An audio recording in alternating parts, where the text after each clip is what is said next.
오늘 우리가 함께 봉독한 말씀을 중심으로 부활 그 이후 40일간 주님이 하신 하나님 나라의 일을 말씀하시다는 제목으로 같이 말씀을 상고하고 은혜를 받고자 합니다.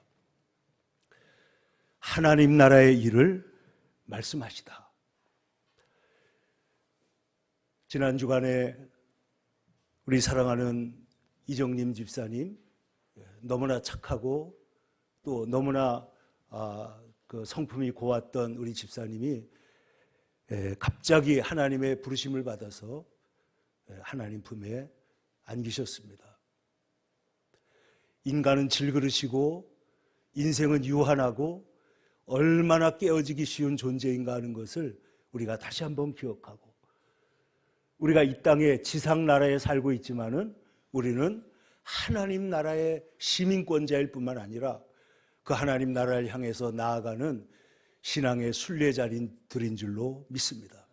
그렇기 때문에 우리가 하나님 나라를 바라보고 또 특별히 부활절 이후에 우리가 일어났던 일들을 생각하고 있는데, 부활하신 예수님이 두려움으로 그리고 모호함으로 문들을 다 닫아 걸고 있을 때 주님께서 호련히 그곳에 나타나셔서 떡도 먹고 손에 못자국도 있는 예수님이 그냥 벽을 통과하셔서 넘어서 제자들에게 나타나셔서 하신 말씀이 뭐라고요? 너희에게 평강이 있을지어다. 우리가 우리의 마음 문을 닫아 걸고 있을 때, 우리가 외로울 때, 우리가 가장 힘들고 어려울 때 주님은 우리의 마음 문을 열고 들어와서 우리에게 너희에게 평강이 있을지어다 선포하시고 우리를 그 평강으로 초대하시는 주님이신 줄로 믿습니다.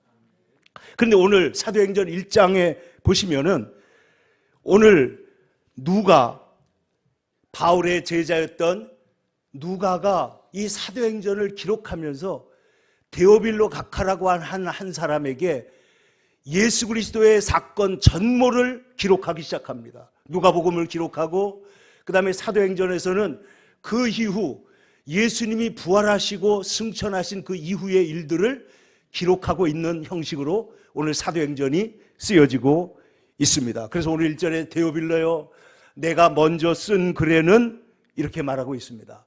누가복음을 말하는 것이죠. 예수님의 행하시며 가르치시기를 시작하신부터 성령으로 명하시고 승천하신 날까지의 일을 기록하였는데, 오늘 보면 그가 고난받으신 후에 예수님이 이 땅에 낮아지셔서 성육신하시고, 그리고 십자가에서 고난받으심으로 대속의 십자가를 지시고, 그리고 부활하셔서 친히 살아계심을 많은 증거로 나타내셨다, 이렇게 되어 있습니다. 부활을, 이 40일 동안에 예수님께서 하신 일이 뭐냐? 살아계심을 보이신 것입니다. 이 살아계심이라는 것은 나사로가 살았다가 다시 죽었다는 얘기가 아니고 죽음이 영원히 정복됐다는 거예요. 부활은 죽었다가 살아나는 것과는 질적으로 다른 것입니다. 이것은 죽음이 영원히 종식됐다는 하나님의 선언이므로 역사를 AD와 BC로 가르는 예수님의 탄생보다도 어떤 의미에서는 더 중요한 날이 예수님의 부활절이고, 그래서 우리가 우리 부활절마다 모여서 주일로 지키며 하나님 앞에 예배를 지금 드리고 있는 것이죠. 그런데 보세요, 이 부활절에 예수님께서 오늘 성경에 보면은 40일 동안 그들에게 보이시며 뭘 말씀하셨다고요? 하나님 나라의 일을 말씀하셨다는 거예요. 그러면 부활하신 예수님이 하신 두 가지 일이 있는데, 하나는 뭐예요? 부활하신 것을 증거하시는 것이고, 예수님이 하신 말씀이 뭐예요? 하나님 나라의 일을 말씀하신 것입니다. 근데 여러분, 사도행전 28장 마지막 절에 뭐라고 되어 있는지 아십니까? 사도 바울께서, 여러분 한번 찾아보세요. 사도행전 28장 마지막 절을 보시면 사도 바울이 로마의 자기의 셋집에서 어떤 일을 하고 있는가 하는 것을 보여주고 있습니다. 한번 보시겠습니다. 자, 사도행전 28장 30절과 31절입니다. 바울이 온 이태를, 2년입니다. 이태를 자기 셋집에 머물면서 자기에게 오는 사람을 다 영접하고, 그 다음 잘 보세요. 31절. 하나님 나라를 전파하며 주 예수 그리스도에 관한 모든 것을 담대하게 거침없이 가르치더라. 그러면 사도 바울이 로마에 가서 한 일도 뭐예요? 하나님 나라를 전파하며 주 예수 그리스도에 관한 모든 것을 가르쳤다는 것입니다. 결국 사도행전이 말하는 것, 복음이 말하는 것이 뭐냐면은 하나님 나라에 대한 복음을 지금 전하고 있다는 것이죠. 근데 여러분, 오늘 성경에 보면 제자들이 이렇게 질문하고 있습니다. 오늘 성경에 보세요. 그들이 모였을 때 예수께 여쭈어 이르되 주께서 이스라엘 나라를 회복하심이 이때니까. 지금 제자들이 질문하고 있는 이스라엘을 회복한다는 말과 예수님께서 하나님 나라의 일을 말씀하셨다는 것과 결이 같아야 달라요? 이거는 다른 얘기입니다. 지금 이 제자들이 바라보고 있었던, 제자들이 예수님을 따랐던 근본 이유, 근본 목적은 뭐였냐면은 이스라엘의 회복을 기다리는 거예요. 여러분, 아리마대 요셉도 이스라엘의 회복을 기다리는 것인데 여기에는 두 가지 차원이 물론 다 있습니다. 여기에는 정치적으로 혹은 그 민족적으로 로마나 이 압제에서 해방돼 가지고 디아스포라에서 돌아와 가지고 다윗과 같은 시대에 이스라엘 나라의 복된 나라가 회복되기를 바라는 지상 하나님의 나라를 회복하기를 바라는 마음이 분명히 있습니다. 근데 예수님께서는 이 나라에 대해서 알쏭달쏭하지만은 여러 가지 얘기를 하셨는데, 하나님 나라는 이미 너희 가운데 있느니라. 이미 그 하나님의 이름으로 마귀, 귀신이 쫓겨나가면 하나님 나라가 이미 너희 가운데 임하였느니라. 하나님 나라는 보이게 임하는 것이 아니라 여기 있다 저기 있다 말할 수 없나니 하나님 나라는 이미 너희 가운데, 비트윈이 아닙니다. 어멍이에요. 너희들 속에 존재하느니라, 이렇게 말씀하셨고, 또 뿐만 아니라 하나님 나라에 들어가기가 얼마나 어려운지 이렇게 말씀하시면서 부자가 하나님 나라에 들어가기가 어렵고 얼마나 어렵다고 그랬어요? 낙타가 바늘기 들어가는 것보다 어렵다고도 말씀하신 적이 있고, 하나님 나라에 들어가려면 너희가 이렇게 해야 되고, 하나님 나라에 들어가 믿지 않으면, 너희가 거듭나지 않으면 하나님 나라에 들어갈 수가 없느니라 말씀하신 거예요. 그러니까 이 하나님 나라는 한편은 들어가는 나라이고 한편은 우리 가운데 있다는 것입니다. 그래서 이 하나님 나라는, 이것을 신학자들이 이미와 아직이라는 부사를 써가지고 말하고 있는데, already, 이미 왔고 not yet, 아직 우리가 차지하지 못했어요.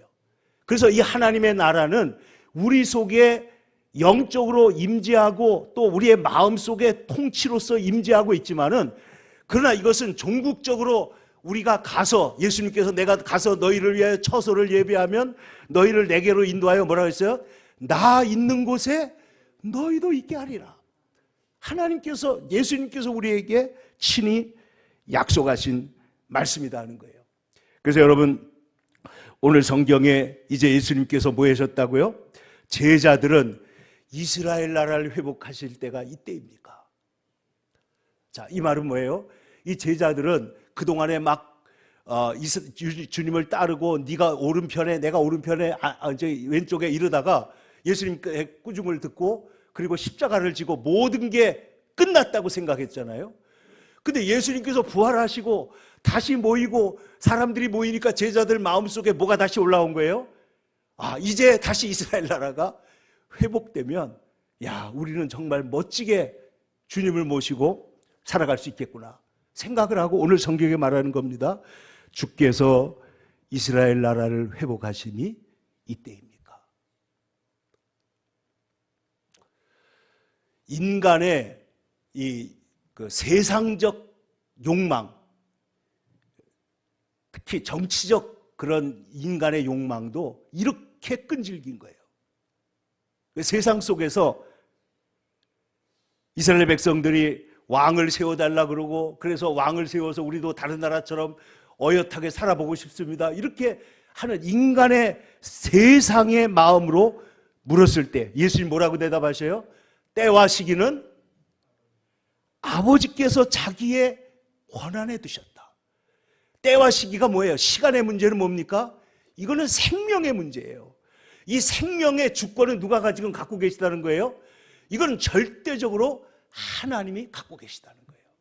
이건 하나님이 갖고 계신 것이다. 그러니까 때와 시간, 너희의 생명, 이 문제는 이게 이스라엘 나라가 회복될 때가 언제입니까? 이런 거를 너희들이 물을 것이 아니라 너희의 관심을 어디에다 돌리라고요?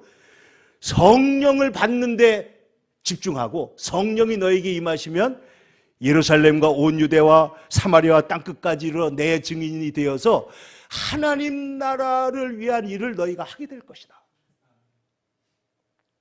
그러니까 이 제자들의 인간적 관심을 주님은 눈을 들어서 하나님 나라를 바라보게 하시는 거예요. 이 하나님 나라가 어떤 것이냐? 오늘 성경에서 우리가 보면, 그러므로 때와 기한은 하나님께 있고 관심을 돌려서 부활의 증인이 되고, 이를 위해서 힘으로 안 되고 능으로 안 되기 때문에 너희가 성령의 충만을 입으라 하는 거예요. 위로부터 능력이 덧입혀질 때까지. 근데 여러분 한번 생각해 보세요. 이 세상의 모든 식물, 동식물 중에 옷을 입는 거는 누구밖에 없어요? 사람밖에 없어요. 사람은 벌거숭이로 태어나가지고 옷을 안 입으면 살 수가 없습니다. 근데 이 인간이 하나님께서 아담과 하와가 죄를 지었을 때 가죽옷을 지어 입히신 것처럼, 이거를 방지일 목사님이 피 흘린 옷이라고 표현을 했는데, 그 구속의 옷을 입지 않고는 부끄러움을 가릴 길이 없다 이거예요. 인간은 옷을 입는 존재예요. 근데 오늘 예수님은 뭐라고 하냐면, 우리는 성령의 기름 부으심을 받아야만 되는 존재라는 거예요. 그래야만 우리는 능력을 가지고 살아갈 수가 있다는 거예요. 성령의 기름 부으심이 너에게 반드시 필요하다. 그러므로 위로부터 능력이 입히울 때까지 너희는 예루살렘을 떠나지 말고 이곳에서 약속하신 것을 기다리라. 요한은 물로 세례를 베풀었으나 너희는 몇 날이 못되어 성령으로 세례를 받으리라. 요한님이, 세례 요한이 그랬잖아요. 나는 물로 세례를 주거니와 내 뒤에 오시는 분은 너희에게 불로 세례를 주실 것이다. 성령으로 세례를 주실 것이다. 근데 그 예수님께서 이미 제자들의 안에 성령이 역사하고 있습니다. 파라클레토스, 그 예수님이 그 주의 영이 그들과 함께 있습니다. 그런데 안에 역사하시는 성령, 우리의 곁에서 우리를 도와주시는 성령 말고 그 성령의 또 다른 차원이 있는데, 위에서부터 기름 부으심이 입혀져야 된다는 거예요. 그래야만 능력을 받고, 그래야만 복음의 증인이 되고, 그래야만 너희가 세상에서 나간다. 그래서 우리가 이 성령론 할 때 우리 안에서 역사하셔가지고 예수를 고백하게 하고, 파라클레토스, 우리 곁에서 우리를 변호하시고 우리를 도와주시고 함께 하시는 성령의 역사가 있는데, 복음을 전하기 위해서는 반드시 성령의 기름 부으심이 부어져야 한다는 거예요. 그래서 옷을 입듯이 여러분 성령의 기름 부으심이 넘쳐나시기를 축원합니다. 그래야 하나님의 일을 하는 거예요. 이는 힘으로 되지 않고 뭘로 되지 않아요? 능으로 되지 않고, 인간의 노력, 인간의 계획, 인간의 모든 그런 솜씨로 되는 것이 아니라 오직 무엇으로 된다고요? 하나님의 영으로 되느니라. 하나님의 영으로 된다. 여러분, 우리 인간이 하는 차원과 하나님이 하시는 차원이 있다라는 거예요. 그래서 오늘 예수님께서 부활을 증명하시는데, 여러분 아시잖아요. 예수님께서 부활하신 후에 제일 먼저 만난 사람이 누구였죠? 남자예요, 여자예요?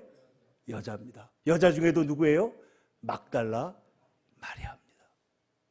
그리고 난 다음에 두 제자들을 만나시고, 그 제자들이 천사를 만나고, 그 다음에 엠마오 도상에서 예수님을 그를 찾아가서 하나님 나라의 구원의 복음을 말씀하시잖아요. 그리고 난 다음에 제자들이 아까 말씀드린 대로 문들을 다 닫아 걸고 있는데, 예수님께서 그곳에 나타나셔서 너희에게 평강이 있을지어다. 근데 도마가 나중에 와서 뭐라 그래요? 도마는 그때 모임에 있었어요, 없었어요? 결석자예요. 근데요, 예수님은 의심하는 자도 사랑하시고 결석자도 사랑하신 줄로 믿습니다. 제가 우리 교회 결석 잘하는 분들이 있는데 마음이 목회자로서 정말 안타까워요. 그런데 보면요, 주님은 결석자도 사랑하시더라고. 그래가지고 도마에게 뭐라고 말해요? 내 손에 못자국을 만져보고 내 옆구리에 손을 넣어보고 믿는 자가 다라. 믿는 자, 믿지 않는 자가 아니고 믿는 자가 되라. 그러나 뭐라 그래요? 보지 않고 믿는 자는 복되도다. 예수님은요, 기도하다가 조는 사람을 미워할까요? 사랑할까요? 성경에 보니까 예수님의 제자들 겟세마네에서 기도하다가 졸았는데도 예수님은 일어나라, 함께 가자, 그러시잖아요. 그러니까 예수님의 은혜가 이렇게 나타나는데, 잘 보세요. 부활 후에 예수님께서 오늘 하신 일이 뭐라고요? 그리고 500의 형제 일시에 나타나기도 하고 갈릴리 바닷가에서 예수님의 제자들에게 주님이 시몬에게 물으셨잖아요. 사랑하는 시몬아, 넌 날 사랑하느냐? 그때 시몬 베드로가 뭐라고 대답하죠? 시몬이 왜 시몬이 됐어요? 베드로가 믿음을 잃어버렸잖아요. 주님을 떠났잖아요. 그런데 그 시몬에게 내가 나를 사랑하느냐? 그때 예수님께서 다시 시몬을 베드로로 바꿔주신 줄로 믿습니다. 내 양을 먹이라는 거 아니에요. 내 양을 치라는 거 아니에요. Take care. 내 양을 돌봐라. Feed. 내 양을 먹여라. 이게 지금 무슨 말이에요? 예수님께서 제자들을 시몬에서 베드로로 다시 돌려놓으시는 거예요. 다시 놀려놓으셔요. 그리고 난 다음에 맨 나중에 500의 형제 나타나고 야고보에게도 나타났다. 그 야고보가 누군지 아세요? 초대교회 의장을 했던 예수님의 동생입니다. 야고보와 유다. 근데 야고보서를 보면 야고보가 예수님을 자기의 형님이라고 부르지 않고 뭐라고 그래요? 주님이라는 거예요. 하나님이시라는 거예요. 그러니까 야고보에게 나타나고 맨 나중에 예수님 잡으러 다닌, 예수님 핍박하던 누구에게까지 나타났어요? 바울에게. 그래서 바울이 고린도전서 15장에 말하는 거예요. 맨 나중에 만삭되지 못하여 난자같이. 자기가 왜 내가 얼마나 바보스러웠는지 이 진리를 알지 못하고 예수 믿는 사람들 잡겠다고 온갖 난리를 쳤다는 거예요, 자기가. 그러니까 이 바보 같은, 이 팔싹둥이 같은 나에게까지 예수님께서 나타나셨다. 그러니까 예수님께서 이 부활하시고 난 다음에 40일 동안에 하신 일 중에 가장 중요한 일 중에 하나가 사도 사울을 뭘로 바꿔요? 바울로 바꾸기 위해서 만나신다는 거죠. 그런데 이런 일을 하시는 예수님께서 이스라엘을 회복하심 이때입니까? 그러니까 이 사람들은 예수님의 십자가를 질 때 산산조각이 났던 것을 이제 다시 기대를 갖고 있는데 예수님은 그들의 기대를 뭐로 바꿨다고요? 때와 기한은 하나님의 영역이다. 주권자가 하나님이시라는 것이고, 그리고 그 다음에 어떻게 했다고요? 너희는 성령을 받아서 복음을 전하는 자가 되라. 그러니까 하나님 나라의 일을 할 것이지, 이 하나님 나라, 지상의 나라를 얘기하는 것, 이 지상의 하나님의 나라에 대해서 주님이 하신 말씀들을 오늘 우리가 그래서 깊이 생각해 볼 필요가 있는 것입니다. 성경에 보면은 천국이 임하였다는 말씀과 앞으로 도래할 것이라는 말씀, 그리고 우리가 천국에 들어가게 된다는 말씀들이 교차적으로 계속 나타나고 있어요. 그리고 이 천국이라는 말이 요한복음에서는 영생으로 표현되고, 그리고 또 공관복음에서는 하나님의 나라, 또 마태복음 천국, 이렇게 각각 표현들이 나타나고 있다 하는 것입니다. 그런데 아까 말씀드린 대로 이 하나님의 나라는 이미 우리 가운데 와 있다. 우리가 조금 전에 불렀던 찬송 내 영혼이 은총 입어는 이미 와 있는 하나님의 나라를 노래하는 거예요. 내 영혼이 은총 입어 중한죄짐 벗고 보니 슬픔 많은 이 세상도 뭐로 바뀌어요? 천국으로 화도다. 이 화했다는 것은 감정을 말하는 것이 아니고 영적으로 실제적으로 우리의 삶 속에 일어난 사건인 줄로 믿습니다. 우리의 영혼에 우리 슬픔 많은 이 세상이 천국으로 화한 거예요. 오래전에 제가 제 후배하고 같이 이렇게 모였는데 부산에서 교회를 개척한 그 전도사님을 만났는데, 제가 본 중에 밥을 제일 많이 먹는 사람이고 콜라를 제일 많이 마시는 사람이에요. 제가 눈앞에서 봤는데 여러분 믿어지십니까? 2리터인가 1.5리터짜리 콜라를 딱 뚜껑 떼가지고 꺾어가지고 마시는데 원샷으로 다 마시더라고. 난 처음 봤어요, 그런 사람을. 근데 부산에 유명한 깡패였던 사람인데 이 사람이 그 노래를 잘해요. 가수는 아니었지만 그 친구가 가수인데 그 친구가 이제 교회를 개척을 했다고. 근데 또 그 교회 이름이 데오빌로 교회예요. 데오빌로가 뭐냐? 하나님의 사랑받는 자라는 뜻입니다. 그 데오빌로 교회에 이 사람이 들어갔는데 어디서 들어가지고 이 찬송을 부른 거예요. 내 영혼이 은총 입어를 내가 불러야 되겠다. 그래서 기타를 치면서 내 영혼이 은총 입어, 그리고 노래를 부르는데 그 순간에 은총을 입은 거예요. 그래가지고 노래를 계속 부르지 못하고 눈물만 흘리게 된 겁니다. 눈물만. 슬픔 많은 이 세상이 뭐예요? 천국으로 화하는 거예요. 여러분, 하나님 예수님께서 말씀하시는 것은 뭐냐면 너희 속에서 예수님의 이름으로, 하나님의 이름으로 귀신이 쫓겨나가면 너희 안에 이미 하나님 나라가 뭐라고요? 이루어졌다는 것입니다. 이루어진 것이다. 이것을 심령천국, 우리의 마음속에 그리스도의 다스리심이 임하고 그리스도의 은혜가 임하고 그리스도의 평강이 임하게 되면 우리의 마음이 천국으로 화하는 하나님 나라가 임하게 되는 줄로 믿습니다. 뿐만 아니라 우리의 가정도 마찬가지입니다. 분쟁과 슬픔과 가난과 문제와 다툼이 많았던 우리 가정에 어느 날 예수님의 사랑이 들어오게 되면은 우리의 가정이 변하여 천국같이, 한간의 초가도 천국이라, 가정 천국이 이루어질 줄로 믿습니다. 교회가 그리스도의 이름으로 모이는 하나님의 천국의 모형이에요. 천국. 이 지상의 천국은 이스라엘 나라를 회복하실 때가 이때입니까? 정치적인 천국이 아니라, 정치적인 하나님의 나라가 아니라 어떤 나라라고요? 그리스도의 영이 임하고 그리스도 은혜가 왕노릇하고, 은혜가 왕노릇한 왕노릇이 뭐예요? 통치예요. 통치. 그리스도의 은혜가 우리의 삶의 지배 이데올로기가 된다는 거예요. 지배하는 이념이 된다는 거예요. 그래서 예수님 그리스도가 우리의 마음을 통치하시는 곳이 하나님의 나라가 이루어지는데, 그런데 아까 말씀드린 대로 이 하나님의 나라에는 너가 이렇게 하면 하나님 나라에 들어가지 못하리라, 어린아이와 같은 자가 하나님 나라에 제일 먼저 들어가리라. 하나님 나라에 들어가. 이건 뭐예요? 하나님 나라는 아직 오지 않았지만 실제 하는 하나님 앞에서 우리가 주님과 함께 영원히 살아가는 하나님 나라에 대해서 우리에게 또한 가르치고 있단 말이죠. 그래서 이미 와 있는 하나님의 나라, 심령천국, 그리고 아직 오지 않은 나라, 최종적인 예수 그리스도의 다스리심과 하나님 나라, 하나님과의, 그래서 하나님 나라는 우리가 영토, 세상에서 영토, 주권 이런 여러 가지 얘기하지만 하나님 나라의 가장 중요한 것은 관계입니다. 하나님과의 관계. 하나님은 우리의 하나님이 되시고 우리는 그의 백성이 되고, 하나님은 우리의 아버지가 되시고 우리는 그의 사랑받는 자녀가 되는 거예요.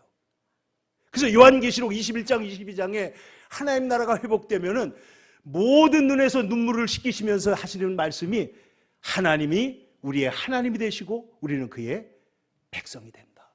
저 출애굽기부터 시작해가지고 아브라함 때부터 시작해가지고 끊임없이 말했던 너희는 하나님은 우리의 하나님이 되시고 우리는 그의 백성이 된다고 하는 이 말씀이 마침내 이루어지는 것입니다. 그것이 회복이에요. 그래서 저는 우리의 인류의 역사는 창세기 3장의 타락에서 요한계시록 21장 새하늘과 새 땅의 하늘에서 내려오는 것으로 이것이 가고 있다. 이 회복이다. Great Recovery. 이것이 위대한 대회복의 스토리다. 이게 성경 얘기다 말이죠. 그런데 이 하나님 나라의 일은 절대적으로 예수님과 연관이 있습니다. 왜냐하면 나로 말미암지 않고는 아버지께로 올 자가 없느니라. 그래서 아까 사도행전 28장 마지막 절에 뭐라고 그랬다고요? 하나님 나라와 예수 그리스도에 관한 모든 것을 담대하게 거침없이 가르쳐요. 저는 이 부사 두 개가, 이게 그 개정개혁에 들어오면서 번역이 바뀐 겁니다. 근데 저는 이 번역은 정말 잘했다고 생각해요. 한번 따라해 보세요. 담대하게, 거침없이. 여러분, 사도 바울이 감옥에 갇혀 있고 지금 이제 허락받아서 나와가지고 셋집 얻어가지고 사람들 영접해서 복음 전하고 있는데 하나님 나라와 예수 그리스도에 대해서 가르치는데 사도 바울은 이것을 믿어요, 안 믿어요? 믿고 있어요. 알아요, 몰라요? 알고 있어요. 그렇기 때문에 어떻게 하는 거예요? 담대하게 거침없이 가르치는 겁니다. 담대하게.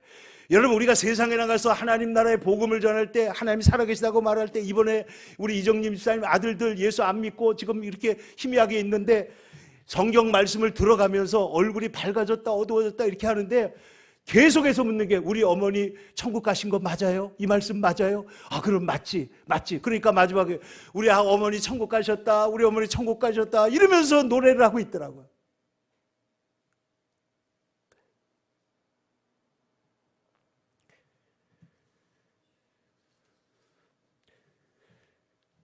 여러분, 하나님 나라는 예수님의 중심 주제일 뿐만 아니라 사도행전의 중심 주제고 신구약 성경 전체의 중심 주제인데, 하나님이 다스리시는 무너진 하나님의 나라를 다시 회복하셔서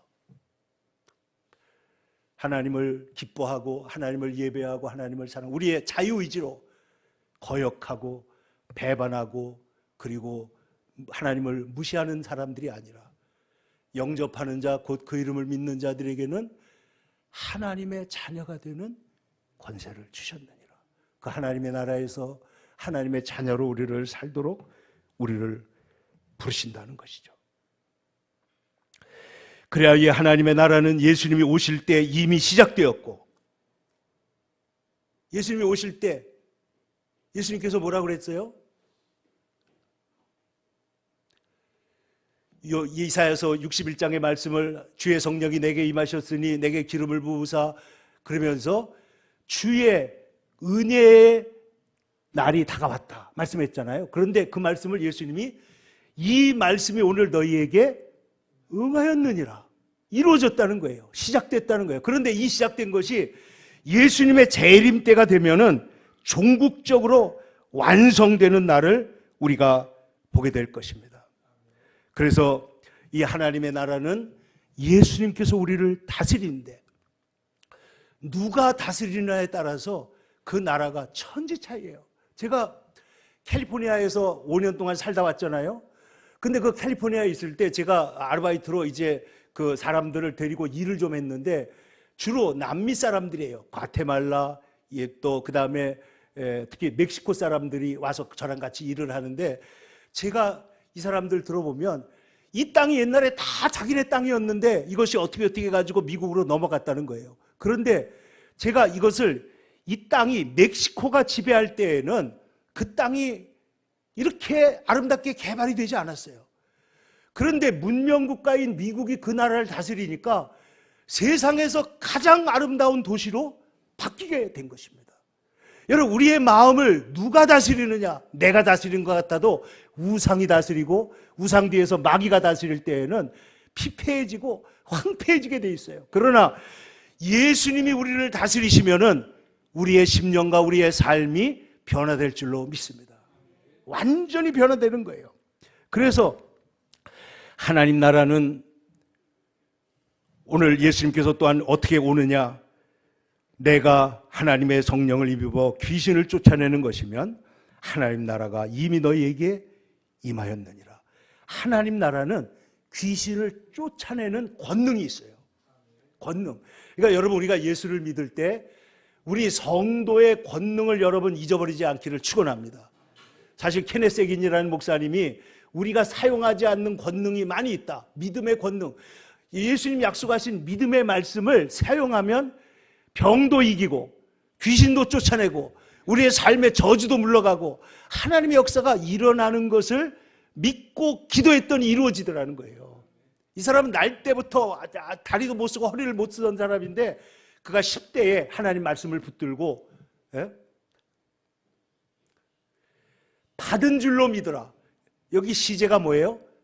과거예요. 받은 줄로 믿으라. 그리하면 너희에게 그대로 되리라 하는 말씀을 붙들고 기도했더니 기적이 일어나가지고 2층에 있던 아이가 10여 년 동안 누워서 꼼짝도 못했던 아이가 걸어 내려와서 식탁에 앉아서 밥을 먹었는데, 그분이 돌아가실 때까지 자기는 2층에서 걸어 내려와서 밥을 먹었다, 이렇게 썼어요. 하나님의 권능이 나타난다는 거예요. 그러므로 하나님 나라는 임의와 아직 권능으로 나타나서 우리 가운데 올 뿐만 아니라 예수님께서 내 나라는 이곳에 속한 것이 아니다 말씀하신 바가 있습니다. 요한복음 18장 36절에 예수께서 대답하시되 내 나라는 이 세상에 속한 것이 아니니라. 만일 내 나라가 이 세상에 속한 것이었다면 내 종들이 싸워 나로 유대인들에게 넘겨지지 않게 하였으리라. 무슨 말씀인지 아시겠어요? 예수님이 자기를 잡으러 오는 사람이 예수님이 권능이 나타나자마자 앞에서 그냥 엎어진 적이 있잖아요. 그리고 또 말하고 있어요. 12군단 더 되는 천사를 내가 불러올 수 없는 줄 아느냐. 그러나 이 구원의 사역이 이루어지기 위해서는 메시아가 십자가를 지고 죽으셔야 되는 것이죠. 그래서 예수님께서 이 일을 하는데 예수님 말씀이 내 나라가 이 세상에 속한 거였다면 내가 싸웠을 것이지만 이 말은 뭐예요? 내 나라는 더 높은 차원에, 더 깊은 차원에 있기 때문에 내 나라는 볼 수 있게 이 세상에 임한 것이 아니다. 내 나라는 이미 너희 가운데 있느니라. 할렐루야. 이미 너희 가운데 있느니라 약속을 했습니다. 그러니까 로마가 통치하는 것 같지만은 기독교가 그 속에서 실제적으로 세상을 움직여가는 거예요. 그래서 로마는 무너지고 교회가 세워져 가지고 오늘날 세상이 교회로 뒤덮이게 된 것이죠. 그러니까 이 세상을 움직이는 사람이 이번에도 여러분 투표가 끝나고 뭐 정치적으로 여러 가지 있지만은 저는 실망하거나 혹은 뭐 환호하거나 그러지 않습니다. 왜냐하면 세상을 이끌고 가는 것은 하나님의 주권이시기 때문입니다. 하나님이 이끄시는 거예요. 정치 잘해서 우리가 여기까지 온 게 아닙니다. 하나님께서 보이지 않는 곳에서 로마 강력한 나라가 있지만 그 속에 그리스도인들이 있었던 것처럼 오늘 이 세상에 하나님의 나라가 역동적으로 역사하고 있는 줄로 믿습니다. 성령이 역사해야 돼요. 기도가 있어야 돼요. 말씀이 있어야 돼요. 그래서 하나님 나라가 지금도 이 땅에 살아 움직이고 있습니다. 뿐만 아니라 지난번에 제가 어렸을 때 대학원 다닐 때 모셨던 목사님이 한국의 조그만 섬에 가서 교회를 마치셨는데 교회가 너무 아름다워요. 섬에 충무 앞바다 그 속에 들어가니까 섬이 있는데 그런데 교인들은 할머니 이렇게 연세 드신 분 한 서너 명 이렇게 모이신다고 하는데 앞에다 꽃 같은 걸 너무 이쁘게 갖고 놨더라고. 근데 이제 목사님하고 얘기를 하다 보니까 이 목사님이 한국의 국적을 회복한 거예요. 미국 가가지고 목회하셨는데 그러니까 어떻게 이렇게 됐습니까 하니까 65세가 넘으면 우리나라도 복수 국적을 허용한대요. 근데 여러분은 65세 안 넘어도 복수 국적자인 줄로 믿습니다. 대한민국 국적자일 뿐만 아니라 여러분 하나님 나라의 시민권자인 줄을 믿으시기 바랍니다. 하나님 나라 시민권자는 하나님 나라의 보호를 받는데 탈북자들이 한국에 와서 가장 감격적인 순간이 언제냐 하면은요 여권을 받는 때라는 거예요. 여권. 왜? 지금까지 불안하고 쫓겨다니고 두렵고 누가 나를 물을까 했는데 여권을 딱 바꿔보니까 1페이지에 뭐라고 써 있느냐. 이 사람은 대한민국 국민인데 당신 나라에서 이 사람을 보호해 주시고 적절한 조치로 도와주시기를 바랍니다. 이런 글들이 써 있는데 우리는 읽어보지도 않은 것을 그 사람들은 그걸 10번, 20번 읽으면서 너무너무 좋은 거예요. 고통당했던 중국에 일부러 가보고 싶다. 일부러 간 사람도 있어요. 누가 물어보면 딱 여권 내놓고 나는 누구예요? 나는 대한민국 사람입니다. 여러분 세상에서 고난을 만날 때 여러분 하늘나라 여권을 내놓으시고 나는 하나님 나라 시민권자라고 말하시기를 축원합니다. 죽음 앞에서도 말하시기를 축원합니다.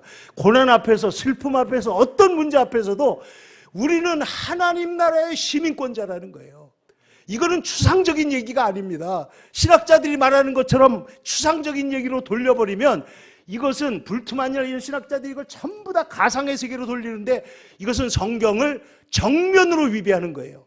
하나님 나라는 실상입니다. 하나님은 다가오고 있습니다. 하나님 나라는 우리 속에 임재하고 있고 육박해서 다가오고 있고 그리고 우리가 반드시 들어가야 되는 나라고 들어가고 있는 나라가 하나님의 나라인 줄로 믿습니다. 오늘 이 하나님의 은혜, 오늘 예수님께서 부활하신 이후에 40일 동안 뭘 하셨다고요? 하나님 나라의 일을 말씀하시니라. 이 말씀을 깊이 새기고 하나님 나라의 시민권자로 살아가는 주의 백성들이 되시기를 축원합니다. 기도하겠습니다. 거룩하신 아버지 하나님, 우리가 부활절 이후에 우리가 하나님을 바라보고 하나님 나라의 일을 우리에게 말씀해 주신 부활하신 예수님을 이 시간에 마음에 그대로 느끼며 주의 말씀을 듣게 하심을 감사합니다. 이제 주님께서 구름을 타고 능력과 큰 영광으로 와서 건설하시는 미래의 영광의 천국을 바라볼 뿐만 아니라 우리의 마음속에 이루어지는 하나님 나라의 백성으로서 하나님과 함께 살아가는, 주님과 함께 살아가는 주의 백성들이 다 되게 하여 주시옵소서. 예수님의 이름 받들어 기도 올리옵나이다.